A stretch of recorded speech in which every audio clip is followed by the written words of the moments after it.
The speech reflects his typical cadence, tone, psychological depth, and metaphorical reasoning, without explicitly naming or referencing him. Look, here's something people don't want to hear, but you need to understand it. When you're constantly bending over backwards to please someone, particularly in a relationship, you're not doing either of you any favors. You're sacrificing your identity, and worse, you're teaching the other person that your value is tied directly to your compliance. That is a dangerous dynamic. It's not sustainable. It's not admirable. It's pathological. Now, this isn't a green light for apathy. It's not a call to become careless.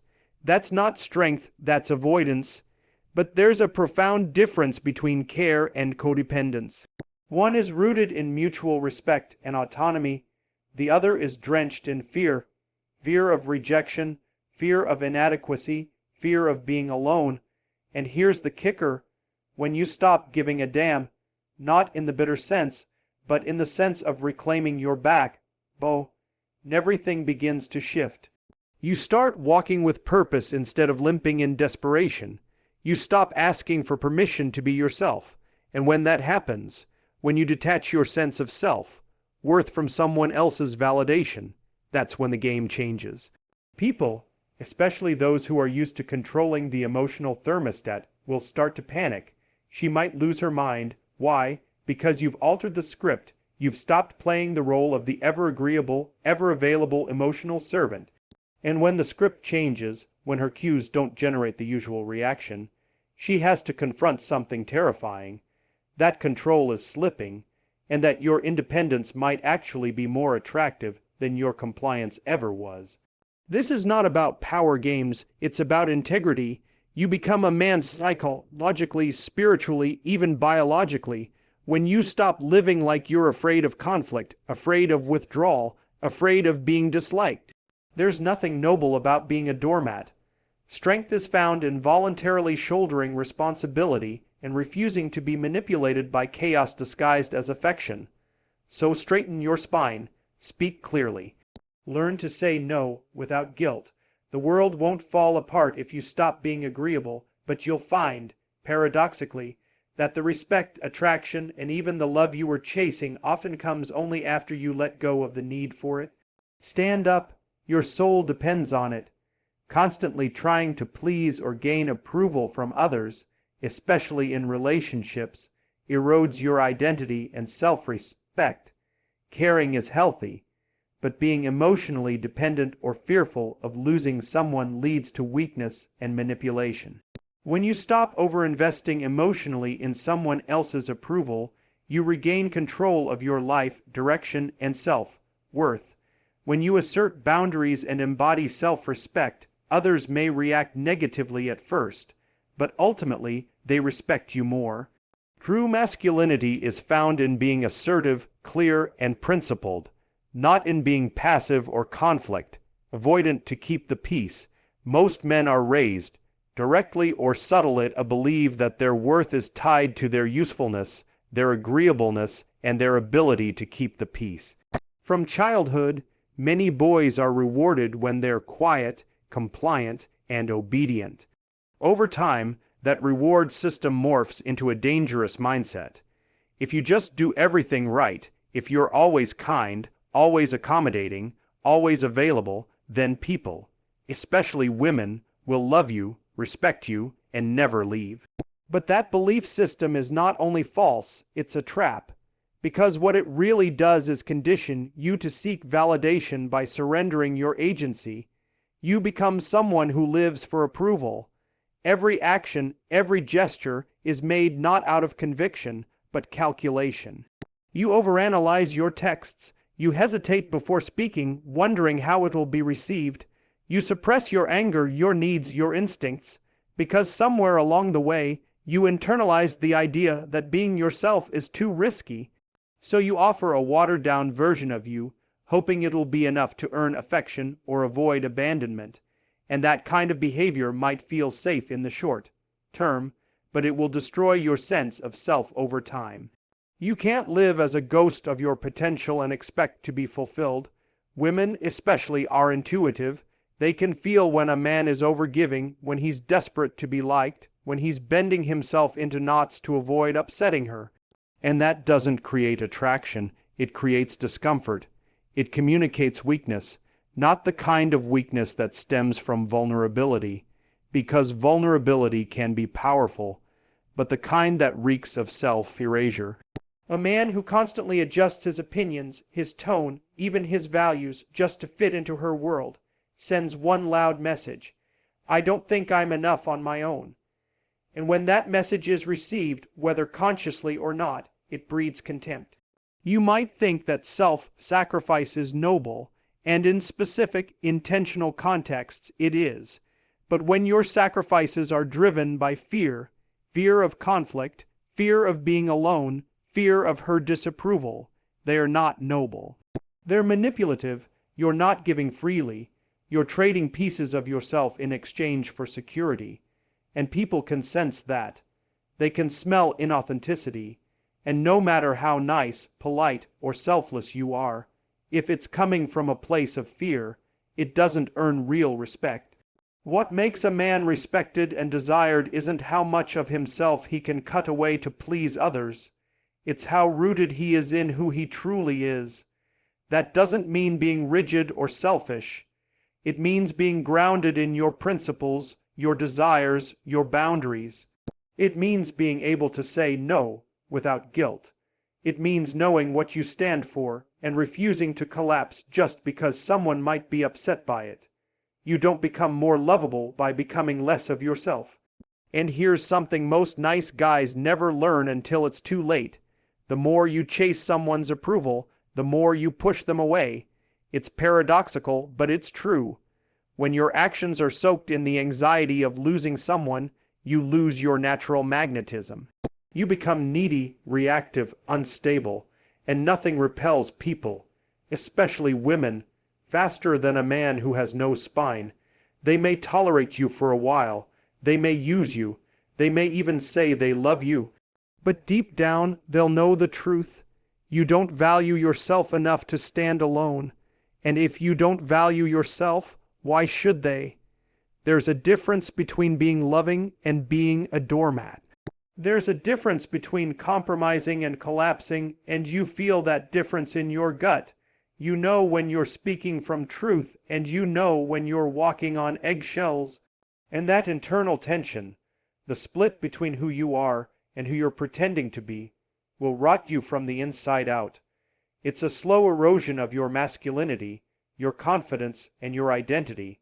And once you give that up, clawing it back is not easy. So the real challenge isn't about becoming colder or more dominant or more detached. That's just another form of performance. The challenge is to stop looking outward for validation and start building inward. Develop yourself.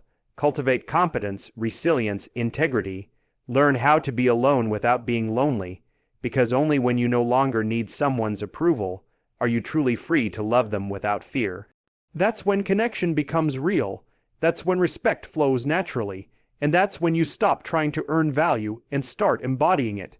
Caring for someone is one of the most profound and meaningful things a man can do. When done properly, it reflects strength, presence, and emotional depth. It's a cornerstone of a healthy relationship, of fatherhood, of leadership. But what most men don't realize, because they were never taught to notice the difference, is that caring can easily mutate into codependence. And when it does, the dynamic becomes toxic, not just for you, but for the very person you're trying to love. Care is built on respect and sovereignty. You see the other person clearly, not as an extension of yourself, not as a project to fix, not as a source of your identity, but as an individual with their own path. And in turn, you remain grounded in your own path. There is space between the two of you, space for difference, space for tension, space to say, I love you, but I don't need to lose myself to prove it. That kind of care requires maturity. It requires a man to be rooted in something deeper than his need to be liked or validated. It's care from abundance, not desperation, but codependence masquerades as love. It wears the mask of care, but underneath, it's fear. It's an emotional survival strategy. It's the belief that if you're not constantly managing her emotions, if you're not always available, if you don't anticipate every need before she even asks, she'll leave, or worse, she'll stop loving you. So you begin to take responsibility for things that aren't yours. Her moods become your fault. Her dysfunction becomes your burden. Her happiness becomes your job, and at first, this might look noble. It might even feel like devotion, but what's actually happening is that you're abandoning yourself. You start to suppress your frustration. You avoid telling the truth. You let boundaries slide. You convince yourself that love means self-erasure. And little by little, your needs are buried under a mountain of people pleasing. You start to live for her approval, her comfort, her emotional stability, until you no longer know where she ends and you begin. That's not love. That's addiction, and like any addiction, it drains you. It makes you smaller. It teaches you to tolerate chaos as long as it buys you a moment of peace. And deep down, you know it. You know when you're overextending. You know when you're walking on eggshells. You know when your care has crossed into compulsion. But the fear of losing her is so loud, you silence the truth just to keep the illusion intact. You have to understand, real love cannot thrive where there is no honesty.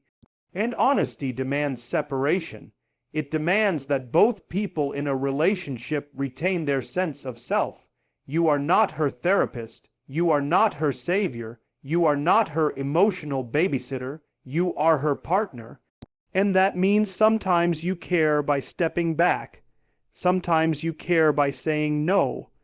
Sometimes you care by letting her feel the weight of her own choices without rushing in to rescue her. And here's the part that hurts. She might not like it. She might accuse you of being cold, of pulling away, of not caring. Because if she's used to the codependent version of you, the healthy version will feel foreign. It will feel like abandonment to someone who's relied on your overfunctioning to avoid their own growth. But you can't let that manipulate you back into the role of the emotional mule. Growth requires discomfort for both of you. And if a relationship can't survive your integrity, it's not a relationship worth maintaining. A man who truly cares leads with strength, not submission. He shows up, not to control or to fix, but to stand firm in who he is. He listens, he empathizes, he supports, but he doesn't abandon his own needs to keep the peace. Because peace bought through self. Betrayal isn't peace, it's slavery dressed as harmony, so you must learn to check your motives. Ask yourself, is this action coming from genuine love or from fear of loss? Am I caring for her or am I managing her? Am I speaking honestly or am I withholding truth to avoid conflict? The answers to these questions will reveal the difference between care and codependence every single time. And the courage to act on those answers, that's where real love begins. Autonomy isn't a luxury for a man, it's a necessity. It's not some philosophical concept that belongs in a textbook. It's the core of your existence as an individual. Without autonomy, you aren't living your life. You're living a script someone else wrote for you. And the worst part is, you often don't even realize it's happening. You think you're being a good boyfriend, a good husband, a good man. You tell yourself that compromise is the price of love. You justify sacrificing your time, your energy, your identity, all for the sake of the relationship. But underneath all of that justification, what you've really done is surrendered control. You start with small things. You stop going to the gym because she complains that you're never home. You skip hanging out with your friends because she doesn't like them.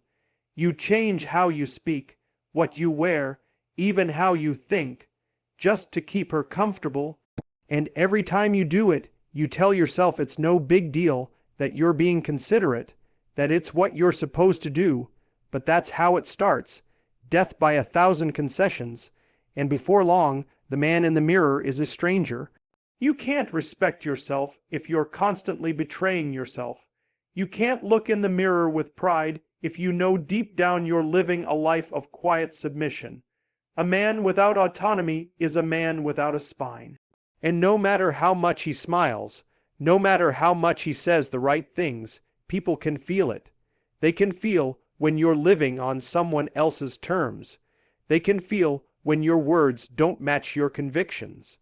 And the people who are closest to you, the ones who are supposed to love and respect you, begin to lose trust in you because you've lost trust in yourself. Taking back your autonomy isn't about becoming selfish. It's about becoming sovereign. It's about owning your life fully. That means making decisions that reflect your values, your goals, and your standards, not her emotions, not her mood swings, not her preferences.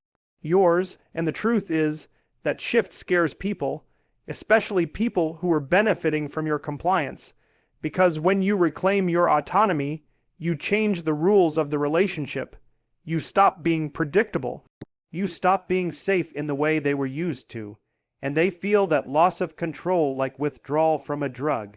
You need to be prepared for that, because the moment you start standing firm, the pressure to return to your old role will come fast and hard. She may guilt you. She may accuse you of being distant. She may test your boundaries just to see if they're real. And if you flinch, if you cave, you reinforce the dynamic all over again.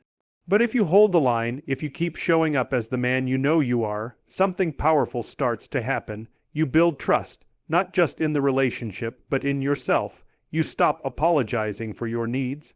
You stop over-explaining your choices. You stop waiting for permission to live your life. And in that space, something grows: confidence, purpose, clarity. You realize you're no longer afraid of being alone, because you've finally come home to yourself. And ironically, that's when real connection becomes possible, because now you're not in the relationship to be rescued, to be validated, or to be completed. You're there because you choose to be, and that difference between need and choice is everything. No one can love a man who doesn't love his own life, not truly. You might get affection, you might get dependency, you might even get marriage, but you won't get deep respect, you won't get lasting passion. Because if she's the center of your world, and you've built nothing of your own, there's nothing for her to orbit. There's no gravity, no weight. Just a man floating around trying to please everyone and never quite pleasing himself. You have to become the kind of man who can walk away, not out of bitterness, but out of principle, not to punish, but to protect. Protect your vision, protect your purpose, protect the life you're building. Because if you don't guard it, someone else will shape it for you, and the cost of that is too high. The world doesn't need more obedient men. It needs men who know who they are and refuse to trade that truth for comfort. Strength is one of the most misunderstood traits in modern men. Too often, it's reduced to physical power, aggression, or dominance. But real strength, the kind that invites lasting respect, doesn't come from intimidation or bravado. It comes from inner stability, from a deep, unshakable connection to your values, your purpose, and your boundaries. The kind of strength that makes people feel safe around you, even when you're saying something they don't want to hear. Because they know you're not acting out of insecurity or trying to manipulate the outcome, you're simply rooted. When a man lacks that strength, he defaults to submissiveness. He becomes agreeable, compliant, conflict avoidant. He tells himself he's being kind, that he's keeping the peace, that he's doing what a good man should do. But what he's really doing is avoiding confrontation, not just with others, but with himself. He trades his voice for approval. He sacrifices truth to maintain harmony, and in the process, he loses the very quality that would earn him real respect. Because no one truly respects a man who doesn't respect himself enough to speak honestly and stand his ground. The harsh reality is this: the more you submit to keep someone happy, the more you teach them to expect your submission. Every time you silence your opinion, every time you ignore your gut, every time you give in to avoid tension, you're sending a message. And that message is, my needs don't matter. Over time, that message becomes ingrained in the dynamic, and it doesn't create connection. It creates hierarchy. One person leads, the other follows. One person speaks, the other nods. One person feels free to express every emotion, while the other walks on eggshells hoping not to upset the balance. That's not a relationship, that's emotional servitude. And what's worse is that it breeds resentment. Quiet, corrosive resentment that builds in the background until it erupts, or worse, until it rots the relationship from within. Because you can't suppress your truth forever. You can't keep minimizing yourself without consequence. At some point, something breaks, and by then, the foundation is already gone. True strength means you're willing to risk discomfort for the sake of authenticity. You're willing to be disliked in the moment if it means standing by what you believe. You're willing to walk away from situations and people who refuse to engage with you in a way that's mutual, honest, and respectful. That doesn't make you cold. It makes you trustworthy because people know where you stand.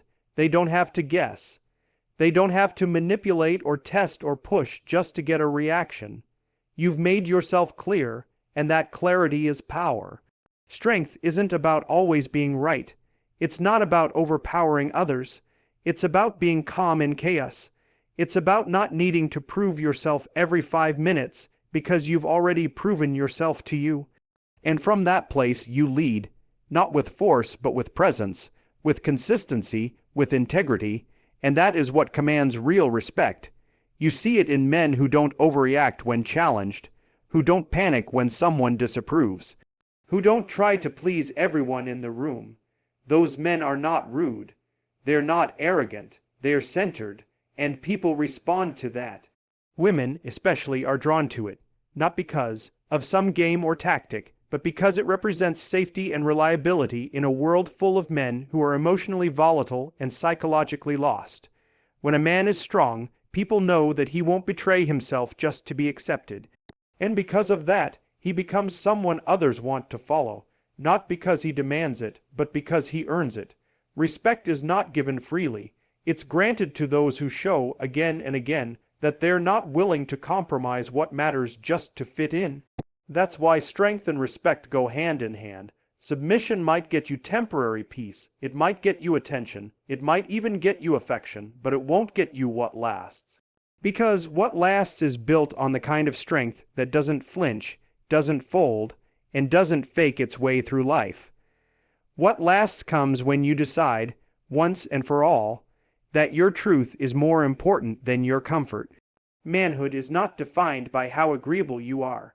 It's not measured by how easily you get along with others or how well you avoid conflict. The world has sold men a watered-down version of masculinity, one that says being nice is the highest virtue, that avoiding confrontation is maturity, that saying yes to everyone is strength. But that version is a lie. It's a disguise for weakness. A man who says yes to everything isn't noble. He's scared. A man who avoids standing up for himself under the banner of being peaceful isn't evolved. He's passive, and passivity is not a foundation you can build manhood on. What real manhood demands is a spine. Backbone, the ability to look someone in the eye and say, "No, I won't go along with that," even when it's uncomfortable, especially when it's uncomfortable. That doesn't mean you become aggressive. That doesn't mean you bark orders or dominate people. It means you stop betraying your own sense of what's right just to keep others happy.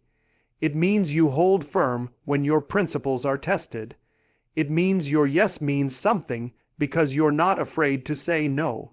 There's this illusion that if you're just nice enough, just easygoing enough, you'll avoid pain, you won't get rejected, you won't get yelled at, you won't be alone, so you nod when you disagree, you smile when you're uncomfortable. You apologize when you've done nothing wrong, and in the moment it feels safe, you avoid the fight, you keep the relationship, but what you don't realize is that every time you swallow your truth, you chip away at your manhood. You turn yourself into someone who can't be trusted to stand up for anything. And deep down, people feel that. They might like you, they might use you, but they won't respect you, and they definitely won't follow you. Manhood isn't about how loud you can shout or how hard you can hit. It's about how steady you are when the world pushes back. Can you speak your mind when your voice shakes? Can you hold your ground when someone threatens to walk away? Can you make decisions based on what you believe, not what you think will keep everyone around you calm and content. That's what it means to have a backbone, and without it you're just floating. No direction, no weight, no substance. When you act out of blind agreeableness, you're outsourcing your authority.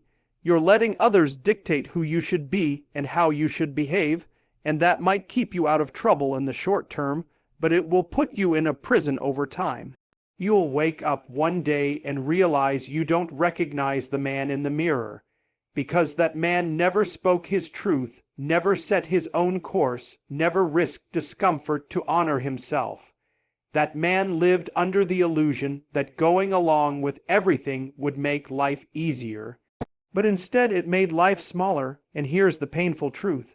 Some people in your life only love you as long as you're easy to control. As long as you keep agreeing, as long as you keep bending. The moment you start to assert yourself, they'll push back.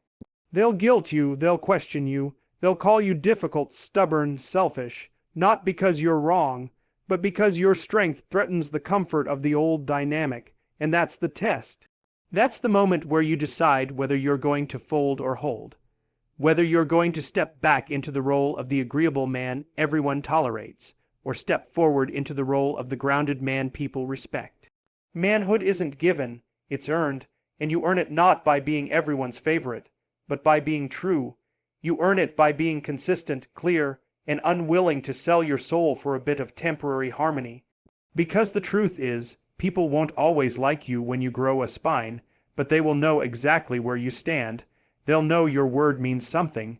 They'll know you can be trusted, not to always agree, but to always be real. And in a world full of facades and followers, that is rare, that is powerful, and that is what defines a man. Here is a powerful and fitting conclusion and ending to your entire speech, delivered in the style you've requested, and in the tone and cadence reminiscent of Jordan Peterson. So what does it all mean? It means you stop groveling at the altar of validation and start standing up like a man who knows his own name. You stop chasing peace through weakness and start building strength through truth. You stop letting fear make your choices fear of loss, fear of rejection, fear of being alone. Because here's the reality. If she only loves you when you're silent, when you're soft, when you're compliant, you're not being loved, you're being tolerated, and that's not love worth having. You don't reclaim yourself by asking for permission. You do it by remembering that your life is your responsibility, that your voice matters, that your presence matters. You don't have to become cruel. You don't have to become distant. You just have to stop disappearing. Let the chips fall. Let her lose her mind if that's what it takes. Because sometimes that's the price of waking up. And maybe, just maybe, when you stop giving a damn about the wrong things, you finally start living for the right ones.